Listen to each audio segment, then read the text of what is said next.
Una de las escenas más conocidas de Jesús hablando con alguien, es de las más famosas, de las más conocidas. Jesús hablando con el fariseo Nicodemo. Y bueno, es un pasaje que muchos de vosotros pues conoceréis bastante bien. En este pasaje Nicodemo se acerca a Jesús como a escondidas, de noche, y le plantea una cuestión. Pero hay que tener en cuenta que Nicodemo no era un hombre cualquiera, era hoy lo llamaríamos un pez gordo de aquella sociedad, de aquella época. Y lo dice el versículo 1, si os fijáis. ¿Qué dice el versículo 1? Dice un principal entre los judíos. Pues es lo que hoy entendemos como una persona pues importante, una persona destacada, una persona conocida, un líder. Y al ser un líder entre los fariseos de aquella época, pues se le suponía que tenía un buen conocimiento de cuestiones religiosas, ¿no? A priori. Y bueno, por lo que Nicodemo puede ver, por lo que Nicodemo está viendo con sus ojos, entiende que Jesús viene de parte de Dios y se lo plantea de forma pues bastante directa. Y lo tenemos en el versículo 2. Le dijo, Rabí, sabemos que has venido de Dios como maestro, porque nadie puede hacer estas señales que tú haces si no está Dios con él. Tampoco es que haga ninguna pregunta, ¿no? Simplemente hace un comentario, pero bueno, da a entender que está viendo él y por lo menos algunos más, porque lo dice en plural, que Jesús viene de parte de Dios. Y bien, aunque no le haya hecho ninguna pregunta así directa a la cara, Jesús sí que le responde en el versículo 3 y le responde pues de una forma también bastante directa, bastante sencilla, y le dice que los que entran en el reino de Dios son una serie de personas a las que Jesús mismo califica como nacidas de nuevo. Y esto es el versículo 3. Lo leo. Respondió Jesús y le dijo, de cierto te digo que el que no naciere de nuevo no puede ver el reino de Dios. Vale, pues esto es lo que le contesta, y Nicodemo, pues parece ser, por lo que ahora vamos a ver, que recibe estas palabras de Jesús con bastante perplejidad. Y un poco sorprendido ante lo que le dice Jesús, él plantea dos preguntas en el versículo 4. Si os fijáis, Nicodemo pregunta ¿cómo puede un hombre nacer siendo viejo?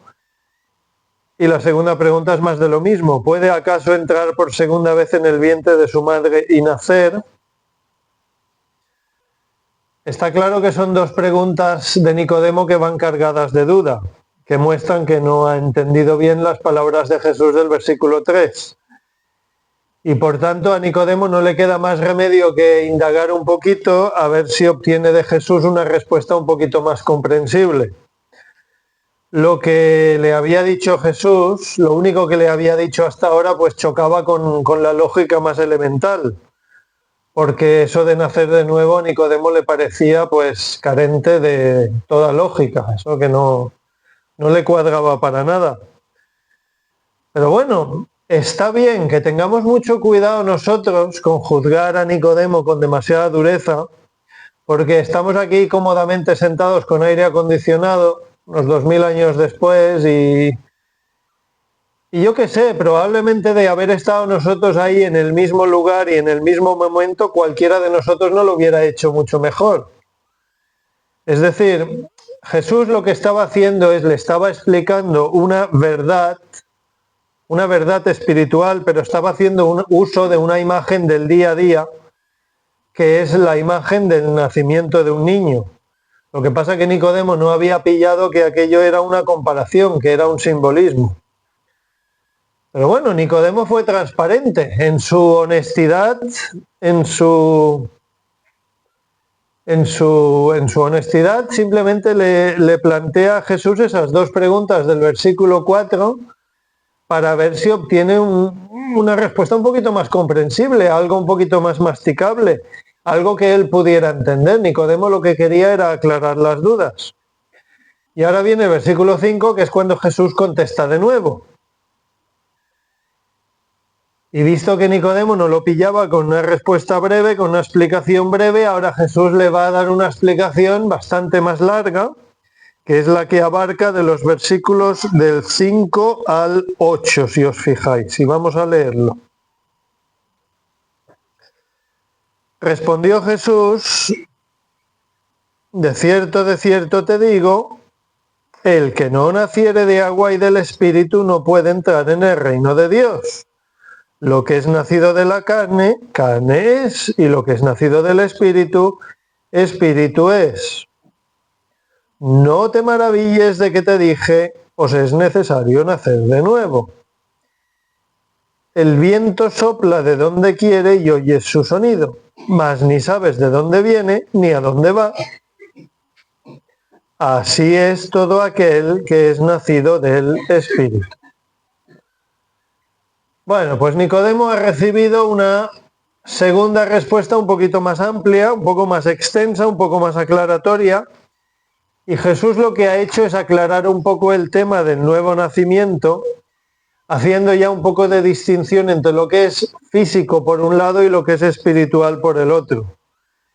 Jesús lo que estaba haciendo es aclararle a Nicodemo que era una forma de hablar, que era una comparación. Lo del nuevo nacimiento era una comparación, un simbolismo. Y vale, sí, parece que Nicodemo lo pilla, lo capta un poquito mejor porque ya no plantea más dudas respecto a lo del nacimiento físico material de los bebés que nacen de sus madres. Vale, da la impresión que eso sí que más o menos entiende que lo de nacer de nuevo es una comparación, que es una forma de hablar, una expresión que se refiere a una verdad, una cuestión espiritual. Y vale, parece que asume que esto es así, que es una realidad que trasciende a lo puramente físico y material, pero Nicodemo entiende que algo tiene que suceder, algo tiene que pasar.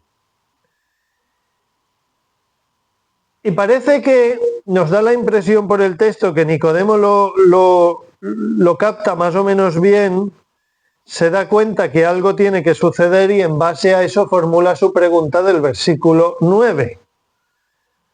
Y cuando plantea la pregunta del versículo 9, lo que pone de evidencia a Nicodemo es que se ha vuelto a perder.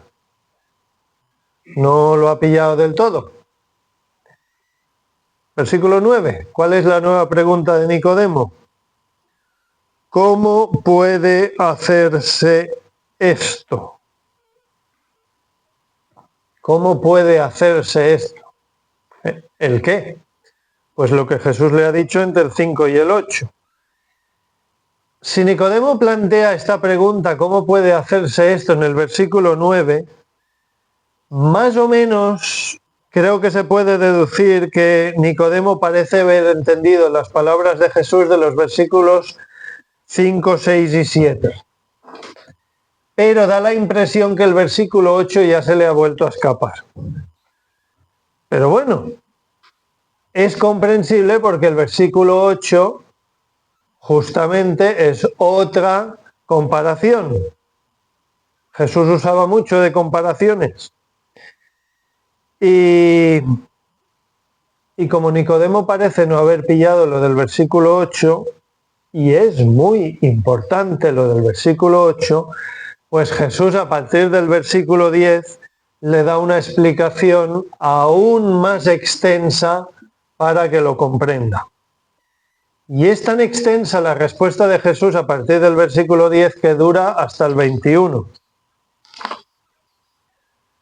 Todos los que usamos una Reina Valera del 60 que somos la gran mayoría, tendemos a guiarnos por los títulos, por los titulillos que le han puesto a las secciones.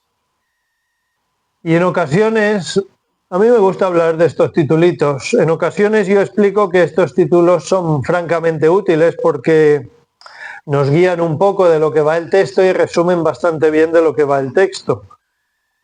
Pero también digo a veces que en ocasiones llevan a confusión porque compartimentalizan mucho el texto. Y a veces pasajes que deberían ir juntos justamente van aislados. Y es lo que sucede en los versículos del 16 al 21. A veces nos da la impresión de que la conversación de Jesús y Nicodemo va del 1 al 15. Y que luego viene otra cosa, otras palabras de Jesús dichas en un lugar diferente, en un ámbito distinto. Pero no es el caso. Si uno se fija bien en el texto, no hay absolutamente nada a final del 15 o a principio del 16 que nos indique que Jesús haya concluido su conversación con Nicodemo. Todo indica que la charla sigue y bien que sigue hasta el versículo 21. Y solo es a partir del 22, si os fijáis en el 22, vemos que ya es un momento distinto, un lugar distinto. Todo indica que el archifamoso versículo 16, Jesús se lo dice a Nicodemo. Porque de tal manera amó Dios al mundo que ha dado a su Hijo unigénito para que todo aquel que en él cree no se pierda, mas tenga vida eterna. En base a lo que dice Juan al final de su libro, capítulo 20, es muy posible que Jesús esta frase la haya dicho muchas veces a lo largo de lo que duró su ministerio. No lo sabemos. Pero también es posible que la primera persona que oyó esta frase de boca de Jesús fuera el propio Nicodemo, el famoso versículo 16. Y bien, y esto es más o menos el pasaje de esta mañana. Por lo tanto, la pregunta del millón es ¿de qué va el pasaje? El pasaje va de salvación y perdición. Resumiendo mucho, Nicodemo va a Jesús porque honestamente cree que Jesús viene de parte de Dios. Y Jesús en su respuesta va totalmente al grano y le explica que para que el hombre pueda alcanzar la salvación, para que el hombre pueda ver a Dios, tiene que experimentar algo en su vida, y es algo a lo que llama el nuevo nacimiento. Y Jesús lo que está indicando es que no todos van a acceder a la vida eterna junto a Dios, sino solo las personas que experimentan ese cambio tan especial en su vida, que es un cambio tan grande y tan profundo en la vida de una persona que se asemeja a un nuevo nacimiento. Otra forma de comprenderlo es que a partir de ese momento se inicia una nueva vida. Es otra forma de verlo, otra forma de entenderlo. En el pasaje que hemos leído, Nicodemo habla poco y Jesús habla mucho. A veces la gente no se da cuenta. Si tenéis una de estas Biblias, veis que tienen las letras de Jesús en rojo. Hay gente que las tiene, gente que no. Hay editoriales que les gusta poner las palabras de Jesús en rojo. Si os fijáis, veréis que casi todo está en rojo.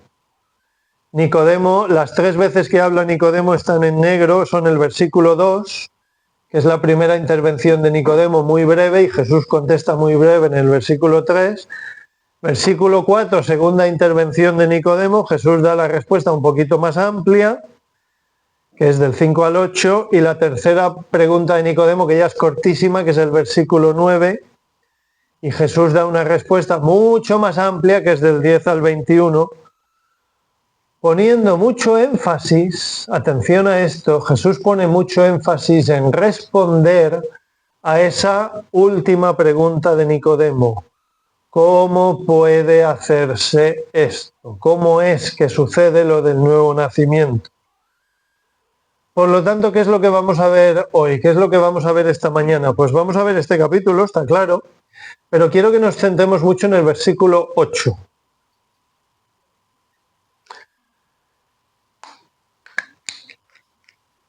Acabo de decir que Jesús entre el 10 y el 21 da una respuesta larga, una respuesta aclaratoria a Nicodemo,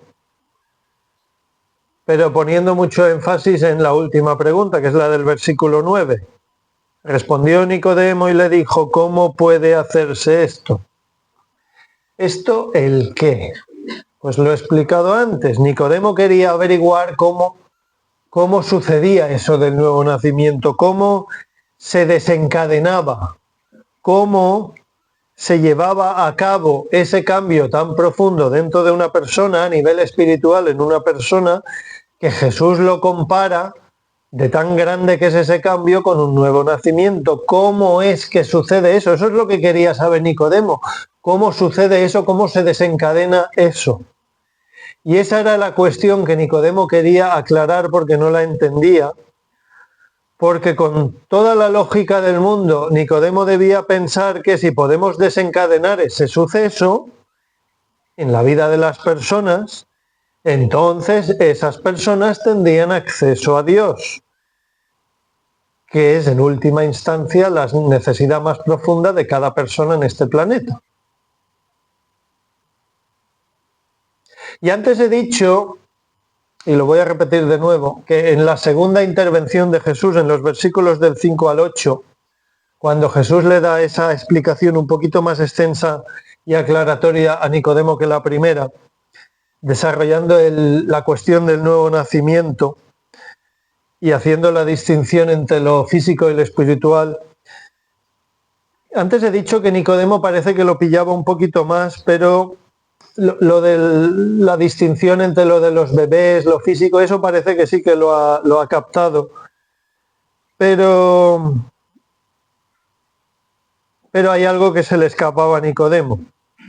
Y aunque el texto no lo dice claramente, nos da la impresión que Nicodemo lo que entiende que algo tiene que suceder en alguien, en una persona, pero da la sensación que no ha captado el versículo 8. Por eso quiero que nos centremos mucho en el versículo 8 en esta mañana.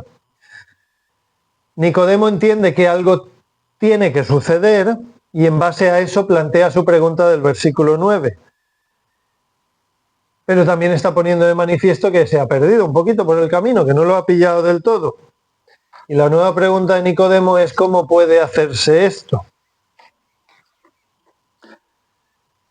El versículo 8, que es el que quiero que nos fijemos en esta mañana, tiene otra comparación que parece que no viene a cuento. Lo voy a leer. El viento sopla de donde quiere y oyes su sonido, mas ni sabes de dónde viene ni a dónde va. Así es todo aquel que es nacido del Espíritu. Es otra comparación, es otro simbolismo. Jesús hace uso de una ilustración de la naturaleza para explicar lo que es el nuevo nacimiento. Ahora, aquí hay una cosa muy interesante, que la palabra griega para viento, que es neuma, es exactamente la misma palabra griega que se usa para espíritu. Es la misma palabra, significa las dos cosas. La palabra griega neuma significa viento y significa espíritu. Ahora, en el Nuevo Testamento, siempre que sale neuma en el texto original, siempre se traduce como espíritu. Siempre, excepto en Juan 3, versículo 8. Es la única vez que se traduce como viento. Y si queréis la curiosidad, en el hebreo sucedía exactamente lo mismo. El hebreo ruaj, que es la palabra hebrea, significa viento y significa espíritu, es lo mismo. Si tenéis una Reina Valera del 60 en las manos, fijaos bien, depende un poco de la editorial, pero fijaos, a veces pone en el versículo 6 y en el versículo 8, a veces lleva una letra, un número, y hay un comentario, a veces está abajo de la página, a veces está dentro del texto. Y lo indica, dice que la palabra griega significa viento y significa espíritu. Bueno, depende de la editorial que tengáis.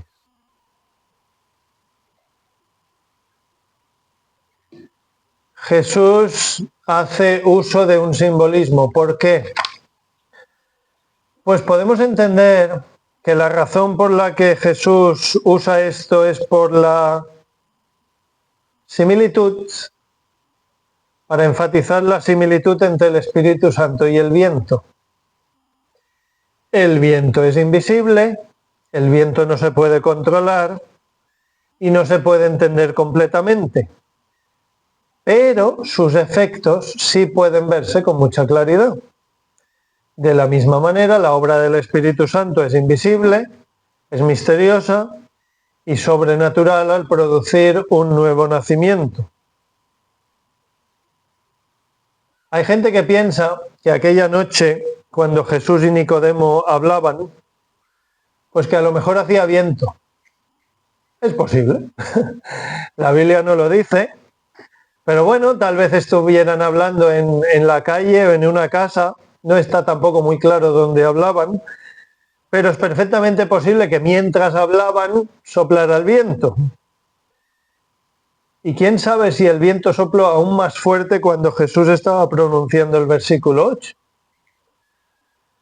Lo que sí nos indica el texto es que el viento del Espíritu parece que estaba soplando en el alma de Nicodemo durante esa noche, durante esa conversación.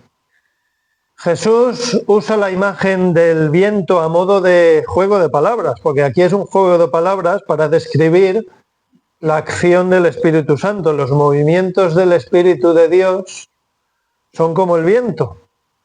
No se pueden anticipar, no se pueden predecir, y al igual que el viento, el Espíritu Santo es invisible, pero es poderoso, y cuando pasa, toca a quien quiere. Siendo Nicodemo un buen conocedor de las Escrituras de aquel tiempo, o sea, del Antiguo Testamento, cuando Jesús empezó a hablar de viento y viento y nueva vida en las personas que reciben nueva vida, es muy posible que a Nicodemo le pasara por la cabeza Ezequiel capítulo 37. Y ahora viene cuando yo os quería invitar a leer Ezequiel capítulo 37. El problema es que ya lo hemos leído. Pastor José Luis ya lo ha leído esta mañana. Y si queréis que os diga la verdad, no lo habíamos pactado, ni lo habíamos hablado, ni estaba comentado. José Luis no sabía que yo tenía preparado para hoy Ezequiel 37. No importa que lo volvamos a leer porque ya lo hemos leído. Pero ¿qué sucede? ¿Qué sucede en Ezequiel 37 del 1 al 14? Que el profeta Ezequiel vio un valle lleno de huesos muertos, pero cuando profetizó el Espíritu, vino viento y dio vida a esos huesos.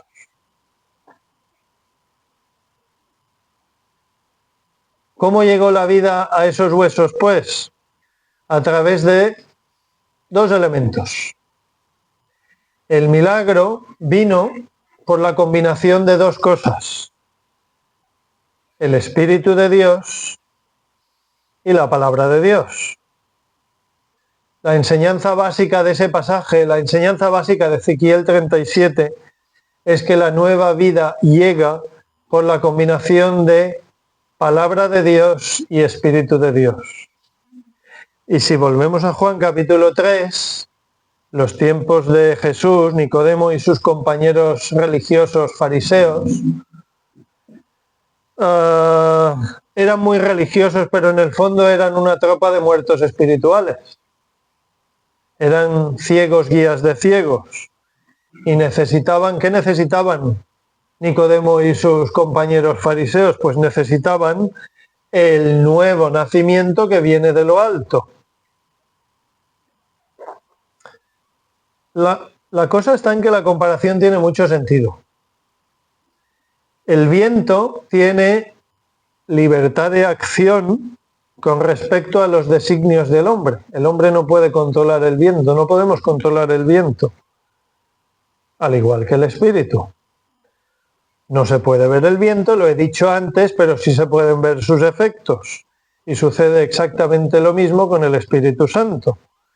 La pregunta de Nicodemo del versículo 9 pone de manifiesto que sí, que se había perdido con las palabras de Jesús, que no había pillado el significado de las palabras de Jesús. Seguramente lo del versículo 8. Lo que Jesús le estaba diciendo, y atención a lo que voy a decir ahora, lo que Jesús le estaba diciendo es que la salvación del hombre no está bajo su control. La salvación del hombre no está en la mano del hombre, sino que está bajo el control del Espíritu de Dios. Precisamente por eso, para aclararlo, para desarrollarlo, Jesús habla mucho de los versículos 10 hasta el 21 y se lo explica a Nicodemo diferente y mucho más masticado. Se lo explica de otra manera para que lo entienda. Versículo 13, fijaos en el 13. Nadie subió al cielo. Lo repito, nadie subió al cielo, sino el que descendió del cielo, el Hijo del Hombre que está en el cielo. Y como Moisés levantó la serpiente en el desierto, así es necesario que el Hijo del Hombre sea levantado, para que todo aquel que en él cree no se pierda, mas tenga vida eterna. El versículo 13 dice lo mismo que el versículo 8, lo que de otra manera. Jesús ahora le está diciendo en el versículo 13 que nadie sube al cielo. Nadie puede subir al cielo porque nadie tiene esa capacidad. Nadie puede alcanzar el cielo por sus propios medios. La cosa funciona de otra manera. Nadie sube al cielo, sino que es al contrario. El del cielo es el que baja hasta aquí. Versículo 13, nadie subió al cielo, sino el que descendió del cielo, el Hijo del Hombre. Y no hay que olvidar que todo esto va en relación a una cuestión. Todo esto va en relación al nuevo nacimiento, o sea, al hecho de tener acceso a Dios y tener paz con Dios. Y claro, la pregunta clave es la del versículo 9 de Nicodemo. ¿Cómo puede hacerse esto? Estamos hablando de nuevo nacimiento. ¿Cómo puede hacerse esto? ¿Cómo sucede? ¿Cómo se desencadena? ¿Cómo funciona? Y en esa respuesta larga de Jesús a partir del versículo 10, lo que Jesús le viene a decir es que no se puede. No se puede. Es todo lo contrario. Es el del cielo que desciende y concede ese nuevo nacimiento. Y siguiendo esta aclaración del versículo 13 en adelante está el 14. Nadie subió al cielo sino el que descendió del cielo, el Hijo del Hombre que está en el cielo. Y ahora atención al 14. Y como Moisés levantó la serpiente en el desierto, así es necesario que el Hijo del Hombre sea levantado. ¿Para qué? Para que todo aquel que en él cree no se pierda, mas tenga vida eterna. El versículo 14 nos está hablando aquí del episodio de las serpientes, y eso hay que irse muy atrás en el tiempo, muy atrás en la Biblia, tiempos de Moisés, unos 1400 años antes de Cristo. Está en Números capítulo 21, no lo vamos a leer, no importa ni buscarlo, pero bueno, lo podéis leer en casa, Números capítulo 21. Resumiendo mucho, hubo un tiempo, el pueblo de Israel había cruzado el Mar Rojo, estaba en el desierto y hubo un momento dado en el que hubo muchísimas serpientes venenosas entre el pueblo de Israel y en aquella ocasión la única salvación posible para sobrevivir al veneno de las serpientes era una mirada de fe hacia lo que Moisés había preparado por indicación de Dios. ¿Qué pasa? Que Jesús aquí está usando otra vez una comparación, ya van 3 comparaciones en este pasaje. Y Jesús trae a la memoria la cuestión de las serpientes en tiempos de Moisés. En el fondo, Jesús le está diciendo a Nicodemo en este versículo 14 que la solución, o sea, el nuevo nacimiento, viene por, está en el versículo 14, el Hijo del Hombre levantado en alto, y por tanto, al igual que en tiempos de Moisés, la salvación también viene a través de una mirada de fe. Volvemos al versículo 8.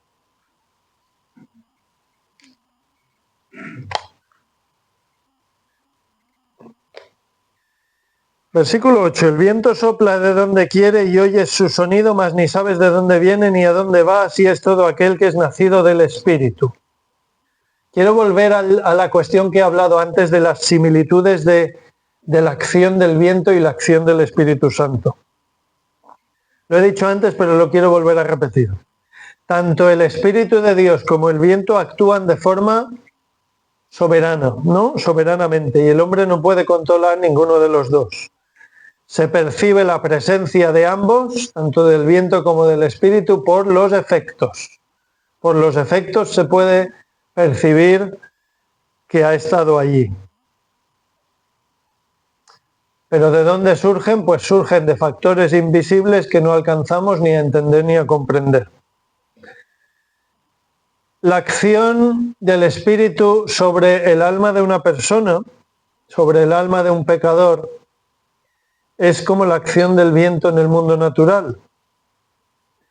Cuando vemos un árbol y vemos que se mueve, sabemos que está pasando el viento, pero nosotros no vemos el viento, vemos el árbol que se mueve. El movimiento del árbol nos indica que hay viento. Y sucede lo mismo con las personas. Las palabras de una persona, las acciones de una persona muestran que algo ha influido en esa persona, es decir, que ha habido un nuevo nacimiento. Así como el viento es invisible, el Espíritu Santo es invisible, no se ve, pero bien que obra, bien que hace cosas. Y el viento también es inescrutable. Su origen, de dónde viene, su naturaleza, su acción, todo es misterioso para nosotros desde nuestro punto de vista humano.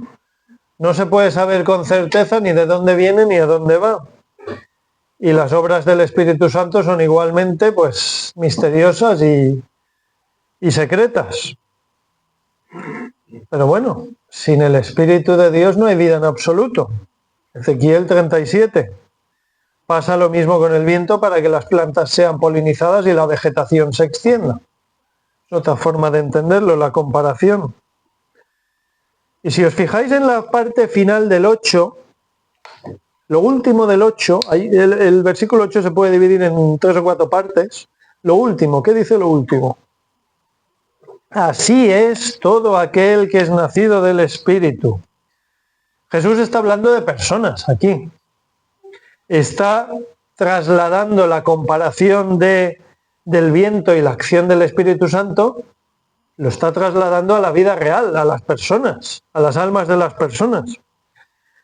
Y así como uno no puede ver el viento en acción a menos que vea sus resultados, sucede lo mismo que en el nuevo nacimiento. No puedes ver el Espíritu, pero puedes ver los resultados de su acción, que son las vidas cambiadas de las personas que han nacido de nuevo.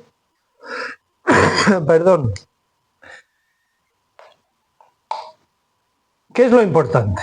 Lo importante es que el nuevo nacimiento es algo que pertenece a Dios.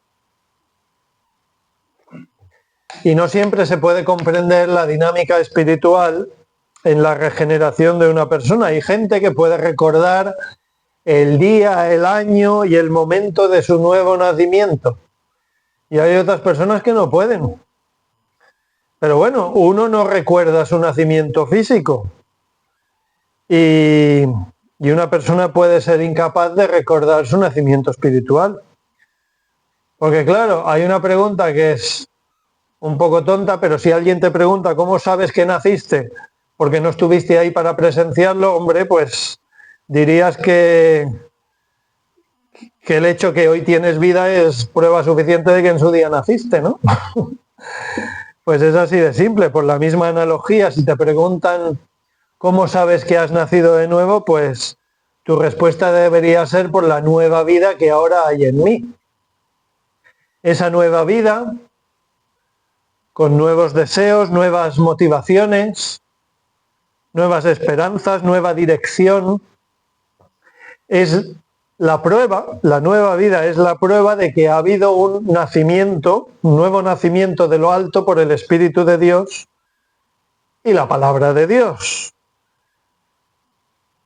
Así como la prueba de que uno en su día nació es que hoy tiene vida física, la prueba del nuevo nacimiento es la vida espiritual de una persona. Pero bueno, hoy no va a ser muy largo. Me queda un ratito y terminamos. El tema de hoy es la soberanía de Dios en la salvación. El tema de hoy es la soberanía de Dios en la salvación. Es un tema muy bonito de estudiar en la Biblia, porque así como vas leyendo la Biblia más y más y vas profundizando en la Biblia, una y otra vez y otra vez y otra vez, ves que la gloria es toda para Dios. No hay gloria para el hombre. Lo que también es un tema que a algunos que se dicen ser cristianos les cuesta. Y les cuesta porque están familiarizados con una doctrina bastante popular que circula sobre todo desde hace 4 siglos y que sutilmente pregona lo contrario. Y ahora quiero dar una pequeña pincelada histórica, es un pequeño paréntesis de 5 minutos que quiero hacer. Lo que voy a decir ahora es muy posible que lo haya dicho ya aquí en Ibiza antes, pero creo que es importante y por eso quiero mencionarlo de nuevo. Y es una pincelada histórica de 5 minutos, pero creo que nos ayuda a entender por qué tantas personas que hoy en día se dicen ser cristianas ponen en duda la soberanía total y absoluta de Dios sobre su propia creación. Vamos a situarnos hacia el final de la Edad Media, unos 500 años atrás.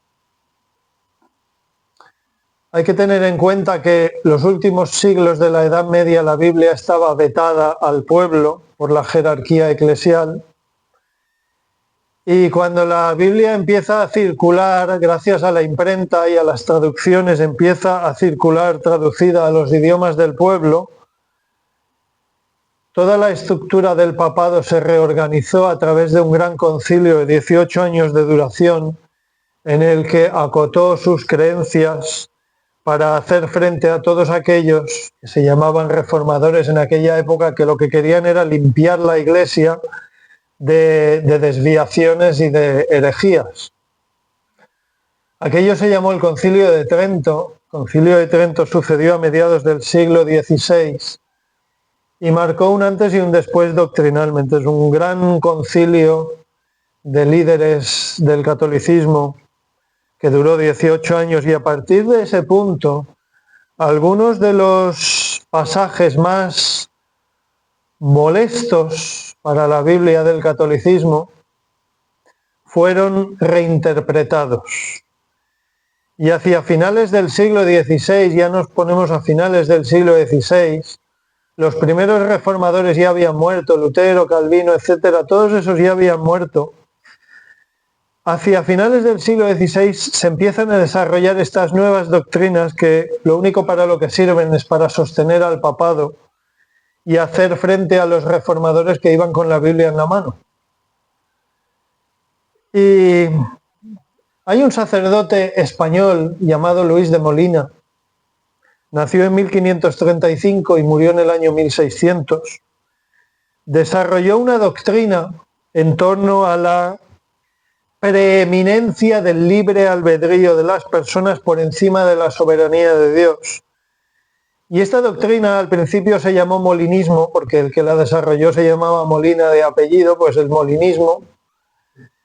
Y el problema es que sus enseñanzas socavaban una doctrina histórica, una enseñanza histórica que prácticamente no se había puesto en tela de juicio durante los 1000 años anteriores, que era la soberanía de Dios sobre su propia creación. Y muy tristemente, esa nueva teoría de Luis de Molina, molinismo se llamó al principio, fue trasladada a círculos protestantes por un tal Jacobo Arminio. El molinismo es una herejía inventada a finales del siglo XVI y promovida por el papado a finales del siglo XVI. Y a día de hoy está muy bien establecida en el catolicismo, pero tristemente también en bastantes iglesias evangélicas. Pero no siempre ha sido así. Tal es el caso, y esto mucha gente no lo sabe, que incluso dentro del catolicismo costó mucho que esta doctrina arraigara y cogiera fuerza.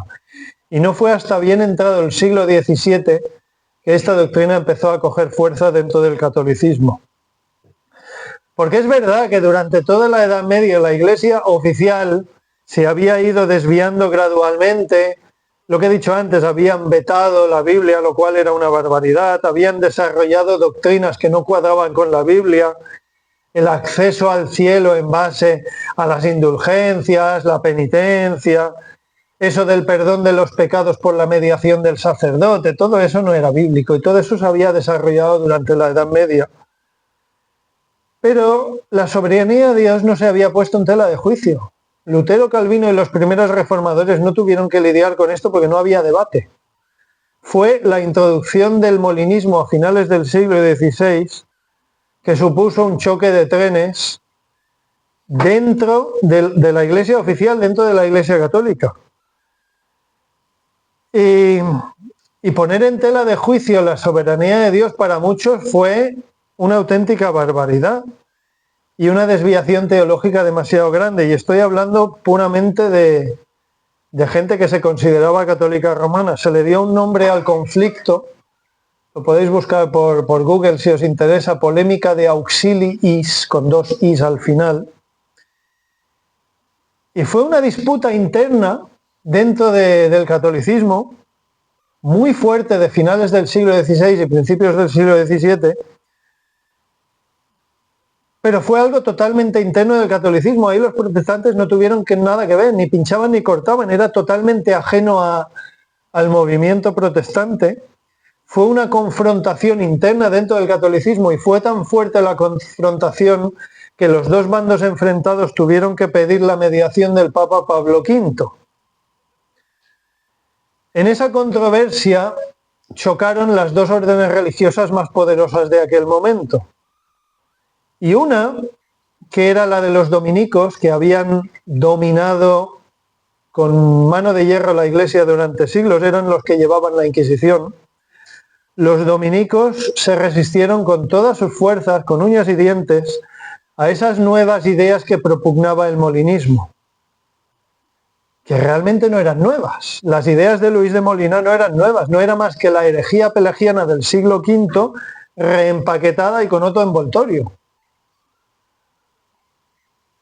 Pero bueno, los dominicos, que ya estaban de capa caída, después de muchos siglos de mucho poder en la Iglesia oficial, se da la circunstancia de que los dominicos defendieron la soberanía de Dios, defendieron la posición que era bastante más bíblica en torno a la soberanía de Dios y la gracia de Dios que la posición de sus adversarios, cuyo líder era Luis de Molina, el padre del molinismo. Los dominicos acabaron perdiendo aquella confrontación y perdieron mucho de su poder como orden religiosa, y el molinismo acabó estableciéndose a partir del siglo XVII dentro del catolicismo y hasta el día de hoy. Fin de la pincelada histórica. ¿Por qué he dicho todo esto? Porque el versículo que estamos viendo esta mañana, Juan 3:8, es un pasaje, es un versículo, es un texto de la Biblia que da toda la gloria a Dios y que no deja resquicio de gloria para el hombre. Juan 3, versículo 8, el viento sopla de donde quiere y oyes su sonido, mas ni sabes de dónde viene ni a dónde va. Así es todo aquel que es nacido del Espíritu. ¿Y cómo puede hacerse esto? Es lo que pregunta Nicodemo enseguida que Jesús ha dicho esto. ¿Cómo puede hacerse esto? La respuesta de Jesús, ya lo he dicho antes, abarca desde el 10 hasta el 21. Y nada más empezar a hablar Jesús en el versículo 10 casi que se burla un poquito de Nicodemo. Porque le dice, ¿eres tú maestro de Israel y no sabes esto? En un tono irónico, casi que se está burlando de él. Le viene a decir que qué lástima.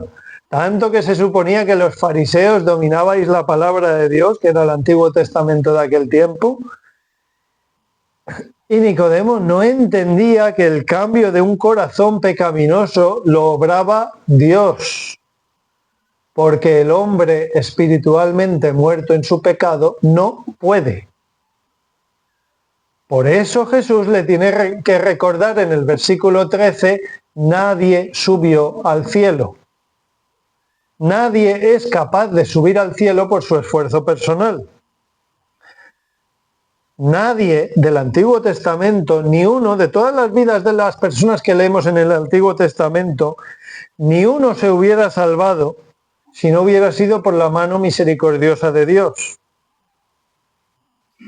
¿Acaso Noé hubiera tenido alguna posibilidad si Dios no le hubiera dicho con antelación, prepárate un arca? ¿Acaso el pueblo de Israel hubiera podido salir de Egipto si la mano de Dios no hubiera abierto el mar? Sin la mano de Dios estaban todos perdidos. Sin la mano de Dios estamos todos perdidos. Y quiero ir terminando, ya voy terminando. Hay algo muy práctico en todo esto. Cuando el Espíritu de Dios obra para cambiar un corazón y dar un corazón nuevo, en esto que llamamos el nuevo nacimiento, los efectos tienen que ser visibles. Porque es que si no son visibles, alguno podría decir, no, yo es que hice una oración hace tantos años cuando era adolescente y en esa oración yo le pedí a Dios nacer de nuevo, o sea que yo voy al cielo seguro. Bueno, tampoco voy a entrar en la mala doctrina de esta frase, que es muy común. La pregunta más bien debería ser, ¿hay evidencia de la obra sobrenatural del Espíritu Santo en tu vida? Dicho de otra forma, ¿está tu vida cada vez más enfocada en las cuestiones de Dios desde que el Espíritu te hizo nacer de nuevo en Cristo? Y no estoy hablando de perfección, no estoy hablando de que seamos perfectos, estoy hablando de la dirección general de tu vida, de tu estilo de vida. Porque el Espíritu Santo nos da un nuevo corazón con nuevos deseos. Y aunque el nuevo nacimiento y la presencia del Espíritu Santo en cada creyente no hacen que seamos absolutamente perfectos sin pecado, su presencia sí que se tiene que notar en que cada vez pecamos menos, eso sí. Jesús dice en Juan 15:6, el que en mí no permanece será echado fuera como pámpano y se secará, y los recogen y los echan en el fuego y arden. Y en Mateo 7:17 dice Jesús, todo buen árbol da buenos frutos, pero el árbol malo da malos frutos, da frutos malos. No puede el buen árbol dar malos frutos, ni el árbol malo dar frutos buenos. Todo árbol que no da buen fruto es cortado y echado en el fuego. Así que por sus frutos los conoceréis. No todo el que me dice Señor, Señor entrará en el reino de los cielos, sino el que hace la voluntad de mi Padre que está en los cielos. Un árbol sin raíz y sin fruto es un árbol muerto, ¿no? Y lo único ¿para qué sirve un árbol muerto? Para trocearlo y quemarlo, ¿no? No todos los que claman Señor, Señor entrarán en el reino de los cielos. No lo digo yo, son palabras de Jesús. ¿Quién entrará en el reino de los cielos? Lo acabo de leer. Los que hacen la voluntad del Padre. Y los que hacen la voluntad de Dios son los que son movidos por un nuevo deseo en su corazón y un nuevo poder por el Espíritu, porque han experimentado el nuevo nacimiento. Aunque el Espíritu Santo es invisible, su acción transformadora de vidas sí que se tiene que ver claramente en una persona. Aquella noche, cuando Jesús y Nicodemo estaban hablando, pues el viento del Espíritu estaba soplando en el corazón de Nicodemo. Y la combinación de palabra de Dios y Espíritu de Dios estaban obrando para la salvación del alma de Nicodemo. Nicodemo no entendía muchas cosas, pero bueno, Jesús, el verbo de Dios, la palabra de Dios, le estaba aclarando las cosas. Es que es la palabra de Dios la que nos aclara las cosas. Si tú no lo tienes todo claro, o estás buscando a Dios o te estás planteando cosas, pues entonces mi consejo es que sigas buscando respuestas. ¿Y dónde? En la palabra de Dios. Y mi oración hoy es que el Señor abra los ojos de los que piensan equivocadamente que andan en la luz, pero que en realidad están en oscuridad. Que el Señor obre el milagro del nuevo nacimiento en los que no le conocen. Por lo tanto, ¿con qué nos quedamos hoy? ¿Con qué idea nos quedamos hoy? Pues con lo más importante. ¿Qué es lo más importante de todo lo que he dicho? Pues que cada uno se haga la pregunta, ¿ha llegado el Espíritu de Dios a tu vida? ¿Ha transformado Dios tu vida? ¿Eres una persona nueva porque has experimentado un nuevo nacimiento? Y lo voy a plantear de otra manera. ¿Está soplando el Espíritu de Dios en tu corazón? Nicodemo le preguntó a Jesús cómo podía hacerse esto. Y Jesús le contesta una explicación muy larga, pero Jesús no entra en teología profunda, sino que en su respuesta Jesús se centra en ¿qué? En lo más importante, en los efectos prácticos en la vida de cada persona y en la mirada de fe. Por eso saca el tema de las serpientes en el versículo 14. Hace esa alusión Jesús a la mirada de fe, que es la que salvó a los israelitas de las serpientes. Y ya desde el versículo 15 hasta el final, hasta el 21, Jesús solo se centra en una cosa, que es en la mirada de fe, que es la que puede salvar al pecador. Porque lo de la mordedura de la serpiente es un simbolismo del pecado, es una imagen del pecado. El veneno mortal de la serpiente es el pecado, es lo que te mata, es lo que te lleva a la muerte, al infierno. Y la única forma de librarse de ese veneno, que todo hombre y mujer llevamos dentro, es la cruz de Cristo. La solución al veneno, al pecado, es la cruz de Cristo. Y así acaba el versículo 14, que es el que habla de las serpientes. ¿Cómo acaba el versículo 14? Diciendo que la solución está en la cruz. Así es necesario que el Hijo del Hombre sea levantado. Y luego a partir del versículo 15 Jesús explica para qué. ¿Para qué sucedió el evento de la cruz? ¿Para qué tuvo que Jesús que morir en una cruz? Versículo 15. Para que todo aquel que en él cree no se pierda, mas tenga vida eterna. Versículo 16, porque de tal manera amó Dios al mundo que ha dado a su Hijo unigénito para que todo aquel que en él cree no se pierda, mas tenga vida eterna. Porque no envió Dios a su Hijo al mundo para condenar al mundo, sino para que el mundo sea salvo por él. Y atención al 18, porque aquí está la respuesta práctica a esa pregunta que había hecho Timoteo en el versículo 9.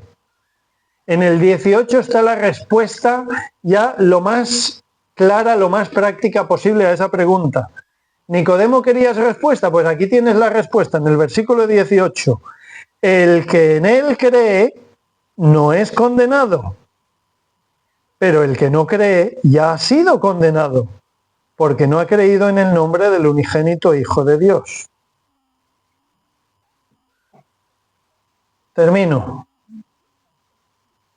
Es verdad que el milagro del nuevo nacimiento obrado por el Espíritu Santo no puede hacerse de la esfera humana.